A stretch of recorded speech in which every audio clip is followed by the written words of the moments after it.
What's the most hurtful thing you have overheard about yourself by accident? My wife had a falling out with some friends of mine that she met through me. We had known them a long time, but I had known them for much longer. I was upset with her one night because they were always asking why she never came around anymore, but she absolutely refused to see them. I always thought it was because of this little side business project they went into together that didn't work out.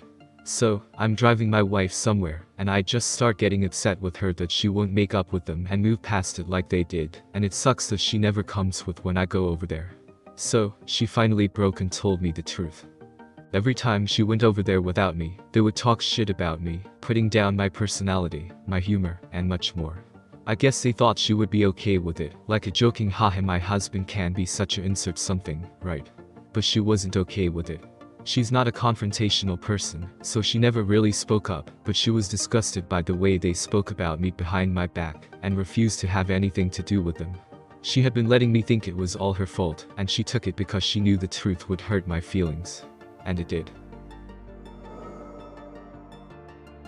Went out to a bar with some friends for a birthday party for my ex-girlfriend. She really messed me up when she left me, like really bad, but I was trying to be nice since she invited me, so I figured I'd go out and be there for a drink or two. So, a mutual friend who had been broken up with a few days before and was there, so as I made the rounds, I talked to her and tried to do whatever I could to let her know it would be okay. I'm no therapist, but I did my best, you know. I knew what a bad breakup felt like, as I was also going through one, so I tried to help. Anyways, after I left the table, I overheard her talking to my ex at the bar about me trying to give her advice, and she said, well, nobody has ever loved him, so what does he know about any of this? And they started laughing. Don't think they know I heard, but I grabbed my coat immediately and took a long walk home. I don't need people like that in my life, haven't willingly seen either of them since. When I was in middle school art class, something funny happened and I let out a loud laugh. I then overheard one of my childhood best friends whispers to another person, God, I hate TRADER 2488's laugh. I immediately looked at him and said what? And he just looked down at the table like he didn't hear me. This actually made me change my laugh. It's completely different from what it used to be. I had just moved into my dorm for my second year of college. My roommate was my best friend since 9th grade. My stuff hadn't arrived yet, and it was my time to register, so I asked him if I could use his computer. He said sure. I sat down, and he had aim open to a conversation with another friend of ours. I didn't scroll up, but from what was just visible on screen, they were talking about how weird I was, and how awful it would be rooming with me. I closed it so he wouldn't realize later I'd seen it, registered, and left. We still lived together that year, but we didn't hang out at all. We just cohabited. I never asked him to hang out as friends, he never asked me. Move out day that year was the last time we spoke. That was over 10 years ago. We chatted every day for 6 years, then haven't spoken since. I still don't know if I did or said something to flip how he felt about me, or if he never really liked me to begin with.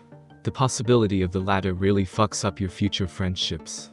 Hell, the former does too, knowing apparently, you're capable of unknowingly saying or doing something to throw away a 5-year friendship.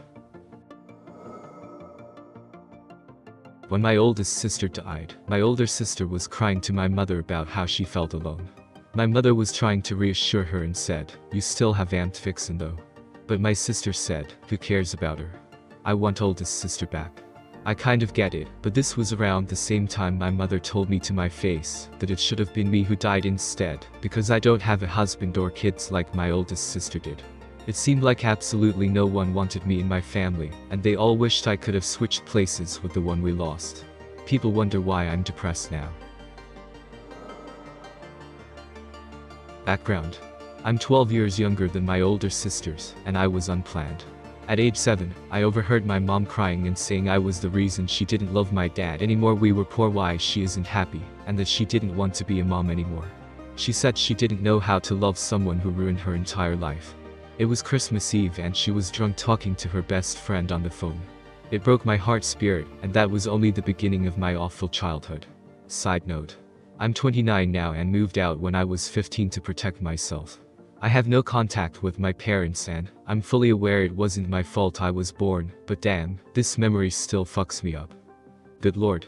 I did not expect this to blow up. The number of replies and private messages is truly touching. Thank you all so much for all the advice, support and well wishes. I had no idea how cathartic openly talking about this bad memory would be. This is the first time I've ever mentioned it to anyone other than my sisters. To anyone who has gone through a similar situation. I feel for you and I'm here to chat anytime if you need a friendly ear. Honestly, I teared up sitting here with my pup reading these replies.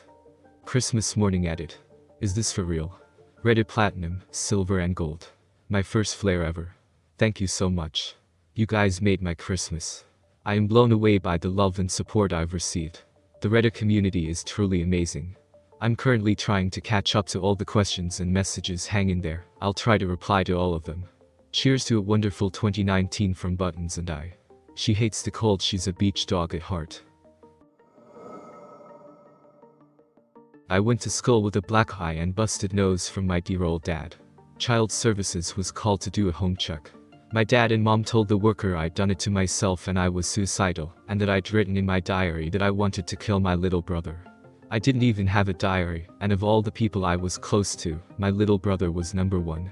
It got me a blacker eye and an involuntary stay in a locked ward. I bailed ASAP. My best friend's story, not mine, but figured it's worth sharing. We'll call her Carrie. She was born super premature, but she ended up completely fine, like you would never know, unless you saw the pictures of when she was born. Anyways, when she was around 8, she was at the top of the stairs, had peeking through the banister, secretly listening to her parents argue downstairs about how her dad was too hard on her brother for his grades. Her mom says, well, why aren't you that hard on Carrie? She doesn't get straight A's either. And her dad responds, Carrie was born premature, she's probably retarded. Well, not a mean comment, this comment killed me. I have epilepsy and I overheard my parents and neurologists talking about some of the effects if my seizures continued, which were basically becoming dependent for everything, short and long-term severe memory loss, and my kite dropping a lot. It really hurt hearing that in a few years I would have gone from honors classes to special ed. Thankfully my seizures have stopped and the only lasting side effect is some memory loss, but man, that sent me spiraling for a long time. I was sick, septic. Dying in the air at the local hospital. I had tubes coming in and out of me, I had IV antibiotics, I didn't know if I was going to make it through the night. My family was at my house and my niece who was with me called the house and put them on speaker. I heard my mother telling them all how she didn't care about me, never had, she was only there to make sure my nephew was okay, that I got dirty diseases from being gay and sleeping with everyone in town. No, it wasn't an STD, no, I didn't get it from sleeping around. And I haven't bothered with her since. I saw two girls that I roomed with for a short while in college, had been publicly posting on Facebook about how weird, annoying, and disrespectful I was.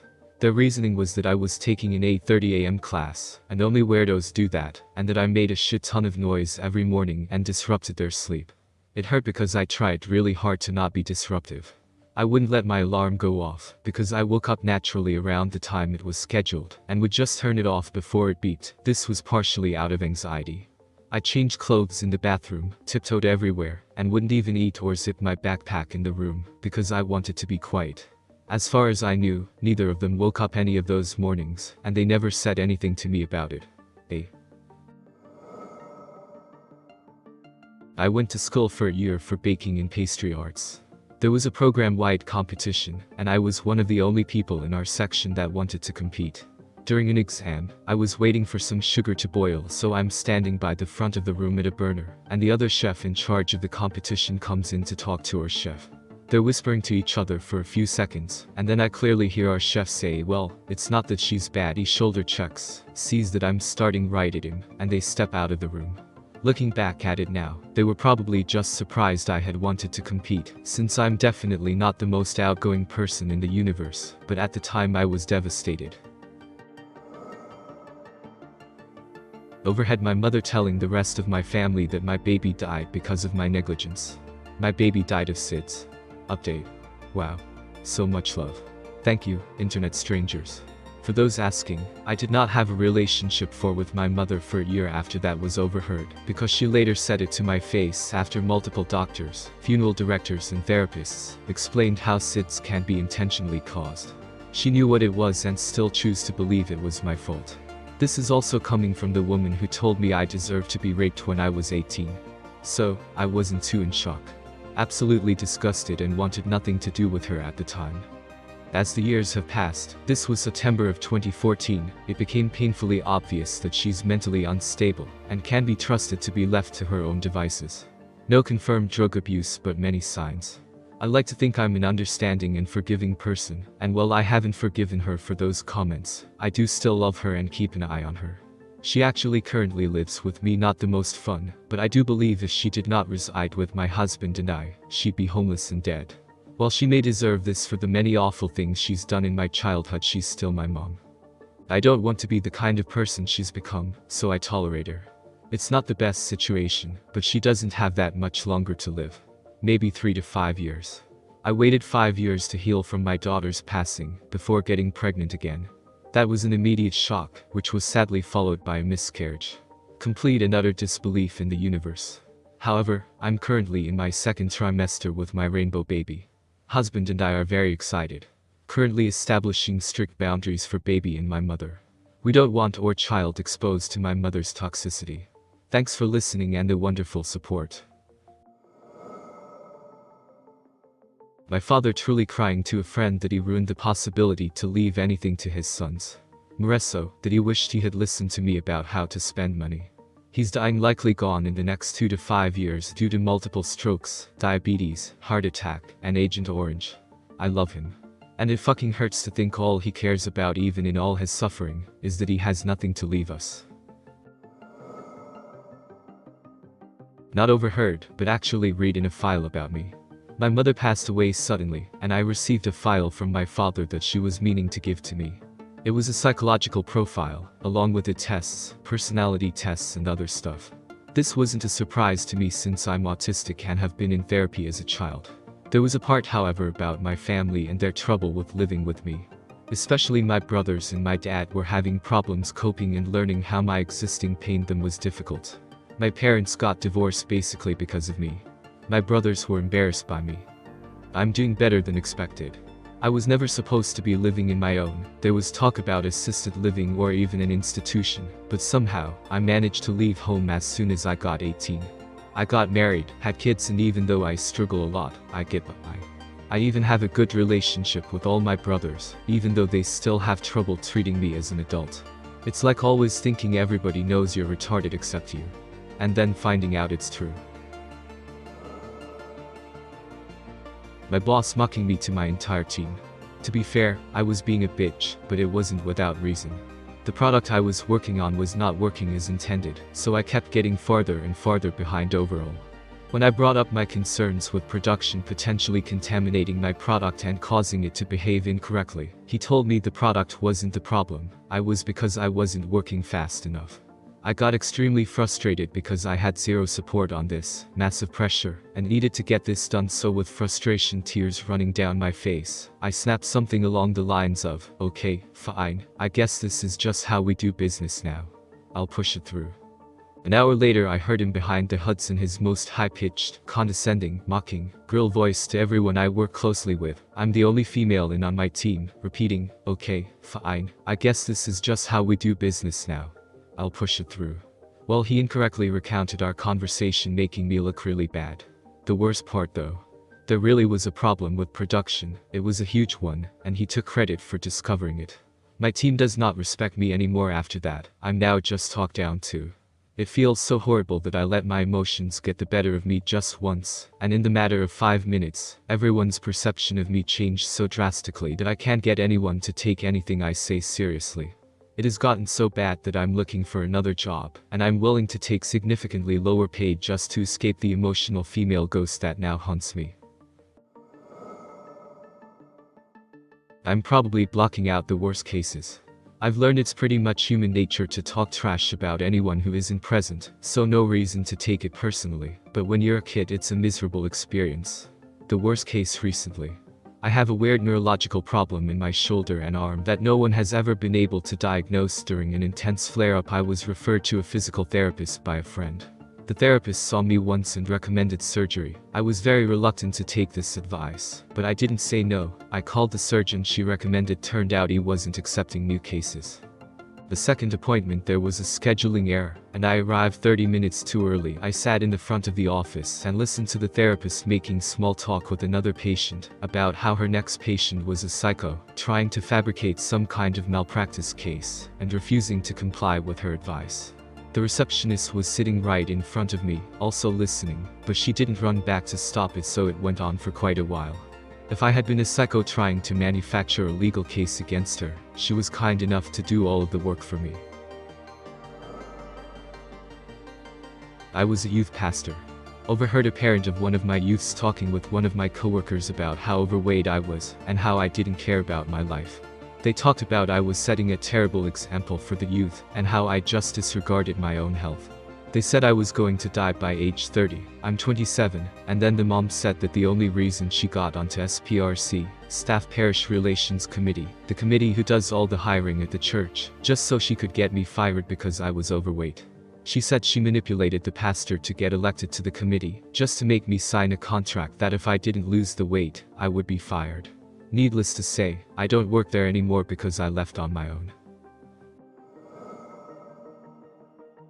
Her two of my only friends at the time, planning to go out later, making sure to ditch the redhead. Me, they had been my only friends since I could remember. After I let my mom know I was dating a girl she knew and really approved of, I heard my mom talking on the phone immediately to a friend of hers that she was disappointed in the girl's choice and hoped she would try dating other people. Heard a group of people I was out with talking about me in a pretty bad way, and my best friend at the time joining in. All that was over a decade ago now. In college, I really focused on getting better socially, and I went to a faraway college where I could get a fresh start, where I didn't know a single person. Made a great career for myself and moved to a town in a different state with a beautiful girl who I didn't tell my family about till we were engaged, and now I run a very successful business, and am pretty well liked from what I can tell. Coming home for Christmas though is like I'm back in high school again. The way I'm treated here by even my own family is super toxic. It's no wonder I was so socially awkward as a kid. I've always struggled with social anxiety, and I finally felt like I was getting a good handle on it. I texted one of these girls where we would be meeting as I was on my way to her apartment. Before I could knock, I heard her saying, "Oh my god. She is so annoying, why couldn't she just get the hint?" And it was just a good few minutes of all these people who said that they will never judge me, and that we were family, just shit telling me. All the progress I've made towards my social anxiety slid all the way down. I did get satisfaction when she tried to invite me to her wedding, and I didn't bother to return her messages.